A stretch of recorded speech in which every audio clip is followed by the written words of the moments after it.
যে আলোর ব্যতিচার বুঝতে গেলে কয়েকটা জিনিস বুঝতে হয়, তাই না? তিনটা জিনিস দেখছিলাম আমরা। একটা হচ্ছে হলো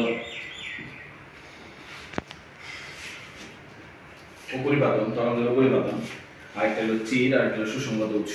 চির চির কি জিনিস, মানে বাংলা ভাষায় চির বলতে কি বোঝায়? একটা ছিদ্র। ছিদ্র আর চিরের মধ্যে একটু পার্থক্য আছে, যদি একই রকম। মানে ছিদ্র ক্ষুদ্র ক্ষুদ্র ছিদ্র।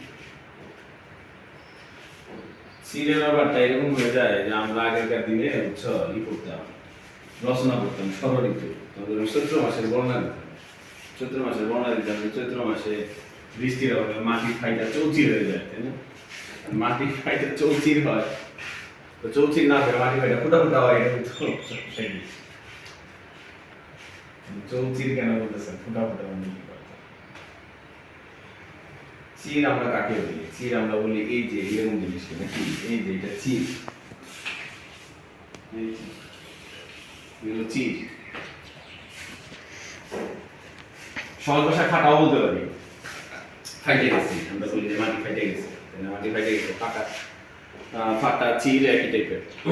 চির মানে হচ্ছে এরকম লম্বা ভাবে কি হয়ে যায়, এরকম লম্বা ভাবে কি হয়ে যায় একটা জিনিস দুই ভাগ হয়ে যায়।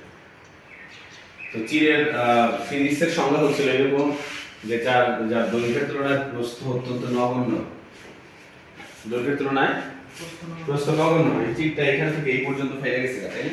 এগুলো ধরো না ধরলে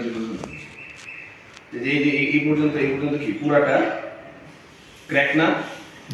দৈর্ঘ্য কত এখান থেকে এই পর্যন্ত? এটা প্রস্থ কত? প্রস্থ নাই বলেই হবে, তাই না? তো দৈর্ঘ্যের তুলনায় প্রস্থ যদি খুব ক্ষুদ্র হয় তাহলে সেটাকে আমরা কি বলি?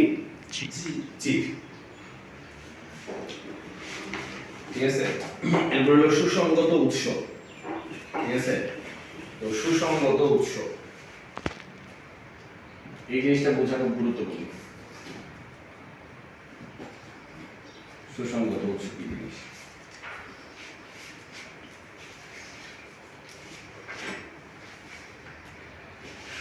এখানে বইটিটা বলছে যে একই তরঙ্গ দৈর্ঘ্যের আলোক তরঙ্গ, একই তরঙ্গ দৈর্ঘ্যের আলোক তরঙ্গ দুটি উৎস হতে সমদশায় বা কোনো নির্দিষ্ট দশা পার্থক্যে নির্গত হলে তার সর্বদা বজায় থাকে। আলোক উৎস দুটিকে সুসংগত উৎস বলে। তার মানে উৎস মানে তো বুঝো, উৎস মানে কি? যেখান থেকে নির্গত হয়, যেখান থেকে আলো উৎপন্ন হয়। আলো যেখানে উৎপন্ন হচ্ছে, আলো কোথা থেকে উৎপন্ন হয়? সূর্য থেকে উৎপন্ন হয়, লাইট থেকে উৎপন্ন হয়। ঠিক আছে, হ্যাঁ। তো মনে করো যে দুইটা উৎস আছে, এখানে একটা উৎস আছে, এখানে একটা উৎস আছে। এখন এই উৎস থেকে যদি কি হয়, একই তরঙ্গ দৈর্ঘ্যের, এই দুইটা উৎস থেকে একই তরঙ্গ দৈর্ঘ্যের এবং একই দশা সম্পন্ন অথবা একই দশা পার্থক্য বজায় রেখে উৎপন্ন তরঙ্গকে সুসংগত উৎস বলে। মানে যে উৎস এরকম করতে পারে। কারণ কথা হচ্ছে এখানে একটা মানে বিষয় আছে, সেটা হলো আলো যখন উৎপন্ন হয়, যেমন সূর্য থেকে আলো উৎপন্ন হয়, ঠিক আছে? এটা তো তোমাদের আসলে মানে আমাদের সময় তো 19 ছিল, তোমাদের তো 19 নাই।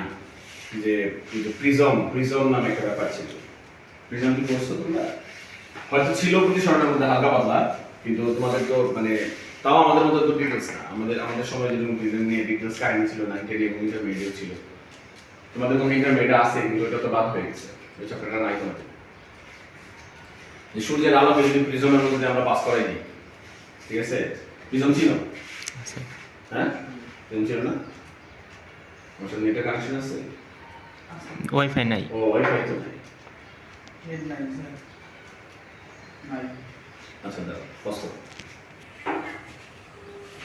দেখো এখানে প্রিজম হচ্ছে এমন একটা জিনিস, বুঝছো? যেমন এই দেখো, প্রিজমের মধ্যে দিয়ে আলো পাস করাই দিলে রংধনু সৃষ্টি হয়। ঠিক আছে, প্রিজম জিনিসটা দেখতে এরকম। আরো আছে, দেখেন দাদা,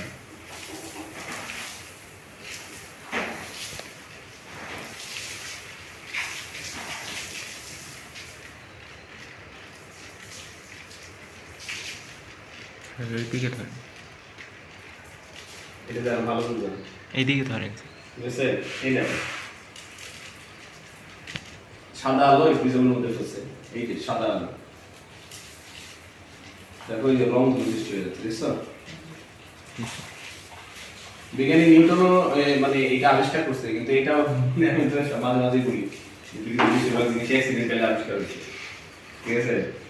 তো যাই হোক উনি প্রিজম নিয়ে একটা পরীক্ষা করতেছিল আর কি, প্রিজম নিয়ে গবেষণা করতেছিল। তো হঠাৎ করে ওনার জানলা দিয়ে আলো আসার পরে প্রিজমের উপরে যখন পড়ছে, বুঝছো, তখন উনি মানে অবাক হয়ে দেখলো যে ওনার ঘরে রংধনু সৃষ্টি হয়ে গেছে, বুঝছো? তো এইখান থেকে উনি ডিসিশন নিল যে আমরা যে সূর্যের আলো দেখি, ঠিক আছে, এই সূর্যের আলোটা কি 7টা রঙের সমষ্টি, মানে 7টা আলো, রংধনুতে যে 7টা আলো থাকে, এই 7টা আলো যদি একসাথে যুক্ত হয় তাহলে কি হয়, আমার প্রিজম মানে সাদা রং তৈরি হয়, যেটা যে বর্তমানে যে সাদা আলো দেখতেছি আমরা বাইরে, তাই না? এই সাদা আলোটা আসলে 7টা রং যুক্ত হয়ে গিয়েছে, সাদা আলো তৈরি হয়েছে, দৃশ্যমান আলো, ঠিক আছে? তারপরে তো আমরা দেখছি যে আসলে সূর্য থেকে আরো অ্যাকচুয়ালি রশ্মি বের হচ্ছে, পুরো বর্ণালী, তাই না? স্পেকট্রাম যেটা কথা আমি বললাম না, এক্স রশ্মি, গামা রশ্মি, তাই না? এগুলা নিউটন আবিষ্কার করেন না, এগুলো আমরা পরে আবিষ্কার করছি। তার মধ্যে যে ক্ষুদ্র রেঞ্জটা আছে, যে 10 টু দি পাওয়ার মাইনাস 3 থেকে 10 টু দি পাওয়ার মাইনাস 6 বা 7 এরকম একটা রেঞ্জ আছে। এই রেঞ্জের আলোগুলো আমরা দেখি, সূর্যের আলোর এই রেঞ্জের যে তরঙ্গ দৈর্ঘ্য এইগুলো আছে সেগুলো আমরা দেখি। তাহলে কথা হচ্ছে হলো এই যে বর্ণালী, তার তড়িৎ চৌম্বক বর্ণালী বলতেছি যেটা আমরা, যে সূর্য থেকে আলো বের হইতেছে, ওয়াইড রেঞ্জের কি তৈরি করতেছে, আলো তৈরি করতেছে, এক্স রশ্মি, গামা রশ্মি, অবিলোহিত রশ্মি, অতিবেগুনি রশ্মি, তাই না? বেতার তরঙ্গ, দৃশ্যমান তরঙ্গ, এই যে তরঙ্গগুলো তৈরি হচ্ছে। তার মানে জিনিসটা হলো আমরা এই ব্যাপারটা এরকম না যে সূর্যই খালি শুধুমাত্র কি করে বিভিন্ন তরঙ্গ দৈর্ঘ্যের আলো তৈরি করে। যে কোনো উৎস যখন আলো তৈরি করে তখন তার মধ্যে এক তরঙ্গের দৈর্ঘ্যের কি থাকে না, আলো থাকে না, তার মধ্যে বিভিন্ন তরঙ্গ দৈর্ঘ্যের আলো থাকে। ইভেন লাইট থেকেও যে তৈরি হচ্ছে, লাইটগুলো যে আমরা ব্যবহার করতেছি, এখানেও একই ঘটনা, ঠিক আছে? একটা লাইটও কি করে, অসংখ্য তরঙ্গ দৈর্ঘ্যের কি করে, আলো তৈরি করে। তো তাইলে সুসংগত উৎস হওয়ার শর্ত হচ্ছে হলো আমার একই তরঙ্গ দৈর্ঘ্য হইতে হবে, আবার একই দশা সম্পন্ন হইতে হবে, অথবা দশা পার্থক্য থাকলেও সেই দশা পার্থক্য সারাক্ষণ বজায় থাকতে হবে, দশা পার্থক্য পরিবর্তন হওয়া যাবে না। তো আসলে বাস্তবে এই টাইপের উৎস হওয়া সম্ভব না কোনোভাবেই। হ্যাঁ, আমি মনে করো ঘরের ভিতরে, হ্যাঁ আমি হয়তো মনে করতে পারি ঠিক আছে ভিন্ন ভিন্ন সময় জ্বালাইছি লাইট, এই জন্য মনে হয় ভিন্ন ভিন্ন হয়ে গেছে, আমি কোনো একসাথে দুইটা সুইচ টিপ দিব, ঠিক আছে, টিপ দিয়ে কি করবো, একসাথে আলোটা জ্বালাই দিব, তাহলে শুরু থেকেই কি হলো, একই রকম পাওয়া গেল। কিন্তু ব্যাপারটা এরকম ভাবে ঘটে না। আর মেন কথা হচ্ছে একই তরঙ্গ দৈর্ঘ্য কই থেকে পাবো, একই সময় নিলে আলো উৎপন্ন করলাম, ঠিক আছে, কিন্তু একই তরঙ্গ দৈর্ঘ্য তো পাওয়া সম্ভব না, কারণ আলো তো একটা উৎসের মধ্যে তো বিভিন্ন তরঙ্গ দৈর্ঘ্যের আলো তৈরি হচ্ছে, ঠিক আছে? তো এই জন্য বাস্তবে সুসংগত উৎস পাওয়া সম্ভব না। কারণ আলো নিয়ে যখন বিজ্ঞানীরা বিভিন্ন গবেষণা করতেছিল, করতে করতে আমার বেশিরভাগ জিনিস অ্যাক্সিডেন্টালি, বললাম না? তো অনেক সূক্ষ্ম সূক্ষ্ম যন্ত্রপাতি নিয়ে বিজ্ঞানীরা গবেষণা করে, তো তাদের সামনে অনেক জিনিস তৈরি হয়। ব্যতিচার তো আমি এমনি বলছি, স্বাভাবিকভাবে দেখা যায় না। ব্যতিচার হইতে গেলে যে স্পেশাল একটা শর্ত লাগে, সেটা হলো যেটা সুসংগত উৎস হইতে হয়, তাছাড়া তো কোনোভাবে ব্যতিচার দেখা সম্ভবই না।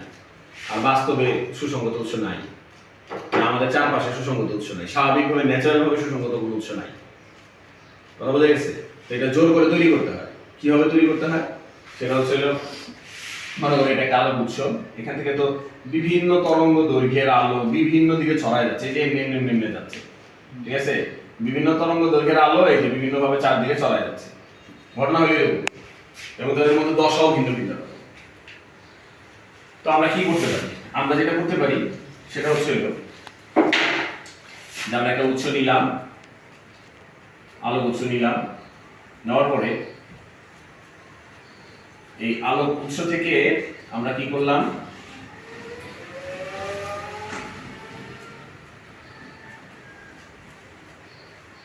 ঠিক সমান দূরে, ঠিক আছে,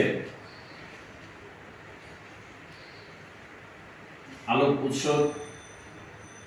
উৎস নিছি, আলো উৎসের সামনে একটা অস্বচ্ছ বস্তু স্থাপন করছি, অস্বচ্ছ বস্তু, একটা অস্বচ্ছ বস্তু, তার মধ্যে কি করছি, এখান থেকে সমান দূরে দুইটা ফোঁটা করছি, এটা সমদ্বিবাহু ত্রিভুজ, সমান ঠিক এখান থেকে এখানে সমান দূরত্বে দুইটা ফুটা করছি, ফুটাগুলা এতই ছোট, ঠিক আছে, যে শুধুমাত্র একটা সিঙ্গেল তরঙ্গ দৈর্ঘ্যের আলো এটার মধ্যে দিয়ে পাস করতে পারবে।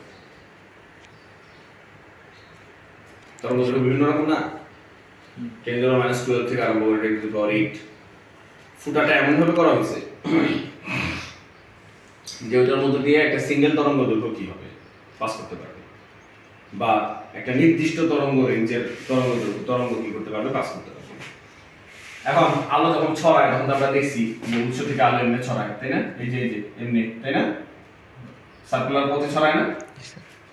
তো সার্কুলার পথে যখন আলো এখানে ছড়াইতে থাকে এরকম ভাবে ছড়ায়, এরকম ছড়ায় ছড়ায় ছড়ায়, এরকম ভাবে ছড়ায় ছড়ায়, এসে কি হয় এইখানে এই যে আলোটা যে আপতিত হয়, ঠিক আছে, এই যে আলো আপতিত হয়, এই যে আলো আপতিত হয়, ঠিক আছে, আলো আপতিত হইতেছে, তো এইখানে আর এইখানে কি হয়, দুইটা গৌণ তরঙ্গ উৎস তৈরি হয়। এই যে হাইগেনের ব্যাখ্যার মধ্যে করতেছিলাম আলো কেমনে সামনের দিকে যায়। তো গৌণ তরঙ্গের উৎস যখন এখানে তৈরি হয় তখন এখান থেকে আবার নতুন তরঙ্গ তৈরি হওয়া শুরু করে, ঠিক আছে। কিন্তু এখন এই দুইটা গৌণ তরঙ্গ উৎস থেকে যে তরঙ্গ তৈরি হচ্ছে তারা কি আছে, সমদশায় আছে। কেন সমদশায় আছে? কারণ তারা এখান থেকে যে তরঙ্গের মাধ্যমে, একটা সিঙ্গেল তরঙ্গের মাধ্যমে কি হয়েছে, তরঙ্গটা এই নতুন তরঙ্গ মুখ দুইটা তৈরি হয়েছে, গৌণ তরঙ্গ উৎস যে দুইটা, সেটা কি একই তরঙ্গের দুইটা ভিন্ন পয়েন্ট থেকে উৎপন্ন হয়েছে, ঠিক আছে। একই তরঙ্গের দুইটা ভিন্ন পয়েন্ট থেকে উৎপন্ন হওয়ার কারণে এইটা আর এইটার দশা সেম, বুঝতে পারছো? সেম দশা, আবার তরঙ্গ দৈর্ঘ্য সেম, কারণ আমি ছিদ্র করছি এমন ভাবে যেখানে নির্দিষ্ট তরঙ্গ দৈর্ঘ্যের আলো পাস করতেছে। আর তখন এখান থেকে যে নতুন গৌণ তরঙ্গগুলো তৈরি হচ্ছে সেগুলা কি আছে, এই সমদশায়, এই দুইটা পরস্পর সমদশায় আছে এবং এদের তরঙ্গ দৈর্ঘ্য সমান। তাহলে এরা আবার কি হবে, এরকম সামনের দিকে যাইতে থাকবে, ঠিক আছে। তো সামনের দিকে যখন যাচ্ছে তখন দেখো এই যে দেখো একটা আরেকটার সাথে কি হচ্ছে, এই যে ইন্টারসেক্ট করছে, দেখছো, একটা আরেকটার উপর উপরিপাতিত হয়েছে, এই যে উপরিপাতিত হয়েছে একটা আরেকটার উপরে, এই উপরিপাতনের কারণে এখন আবার সামনে যদি আমি কি করি, এখানে একটা পর্দা রাখি, তো এই উপরিপাতনের কারণে কি হয়, কোথাও হয়তো এই তরঙ্গ দৈর্ঘ্য দুইটা একই দশায় আপতিত হচ্ছে, কোথায় হয়তো কি হয়েছে বিপরীত দশায় আপতিত হচ্ছে, কোথাও হয়তো আংশিকভাবে আপতিত হচ্ছে। তো ঘটনা কি হয়, এখানে ক্রমান্বয়ে এই পর্দার মধ্যে কি হয়, উজ্জ্বল এবং অন্ধকার এরকম ডোরা বা পট্টি সৃষ্টি হয়। এই একদম মাঝখানে সবসময় উজ্জ্বল আলো তৈরি হয়, আর তারপরে এখানে অন্ধকার, এখানে অন্ধকার, এখানে আবার অন্ধকার, এখানে আবার অন্ধকার, এরকম, ঠিক আছে, একটা আলো একটা অন্ধকার, একটা আলো একটা অন্ধকার, ঠিক আছে। এরকম ভাবে কি হয়, তোমার ডোরা বা পট্টি তৈরি হয়, ঠিক আছে। এবং এই যে ঘটনাটা তৈরি হয় এটাকে আমরা বলি ব্যতিচার, বুঝতে পারছো? এই জিনিসটাকে আমরা